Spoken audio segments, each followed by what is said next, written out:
Hey, what's up, YouTube? I'm back with another video, and today I'm going to show you more or less what happens if you flash the SI 4732. I recently flashed mine to version 1.1, excuse me, version 1.09, and that won't work fine. And then I tried the experimental one, which is version 1.10 or 110. And that one worked fine, but it was glitchy and the battery meter just never updated. And I didn't really like the look of it.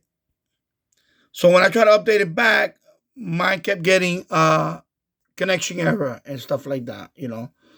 So what I did is I looked at a few posts. I'll kind of streamline the process later on. But basically, you have to open up your radio. And there's going to be two little buttons right there. One that says, I have it upside down. I'm sorry. I'm going to try to focus in there. One says boot and one says reset. These are two little buttons. Some of these radios don't have the button. And in that case, I don't know if you're out of luck, but this one, they had the two buttons inside. So basically what I did is I connected the radio, USB and all that. I had it on. I tried several combinations, didn't work.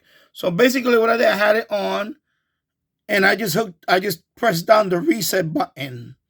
Press it and hold it for about a couple of seconds or so. And then I ran the update tool again. And this time it went through. So I didn't get no more error there. I'll write the error in the description, what exactly error. I'll put on the screen also later on. I'll try to update. I'll put on the screen. Basically, I wasn't able to, from 110, I didn't like it. So I tried to go back down to 108. And I couldn't because it just didn't want to connect. I kept getting some kind of connection error. So I was like, oh boy, here we go. So I had to open up my radio. And while the radio is on, hooked up to the USB, I just press and hold down the reset button for like 2 seconds. And I guess that enabled me to connect the Flash Download Tool. So when I ran start, I didn't get an error. It went all the way through, and I reflashed it to 1 point. I went back down to 1.08. So let me fire it up, and I'll show you. As you can see now, it's working fine. I went back to version 1.08. There's the one with the themes. This is the one that I made my last video on the update. So, my advice to people is don't go too far ahead. I tried 1.10. Is on the Facebook group. I didn't like that one. They changed the fonts a little bit here and there. And let me show you the display one more time.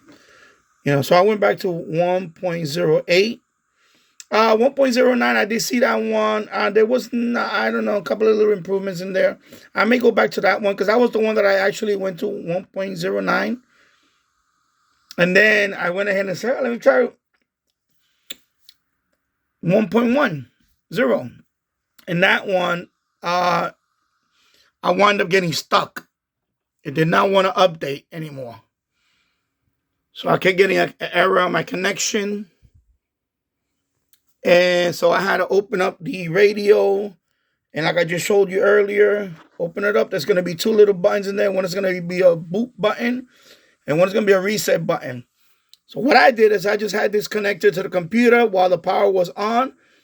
And I just pressed and hold the reset button. I guess that reconnected me to the Flash Download Tool. Didn't get no more error. I ran the the file again. I ran the what they call them. I tried to upload the firmware again. I pressed start this time. I did not get an error. It went all the way through. And you see it finished. So it went through. So if you get after 1.1, if you get that error, you're going to have to open up your radio. That's what I did. And while the power is on, you have it connected to the USB. In my case, I just press and hold the reset button for about 2 or 3 seconds. Actually, you're gonna hear the chime on my windows. You know, you're gonna see the COM port disappear and then reappear.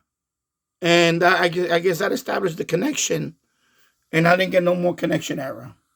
Okay, so my advice to some is just don't update to 1.10 at the moment until they finalize that one, because that one is experimental. And I went ahead and did it. I did it so you guys don't have to do it.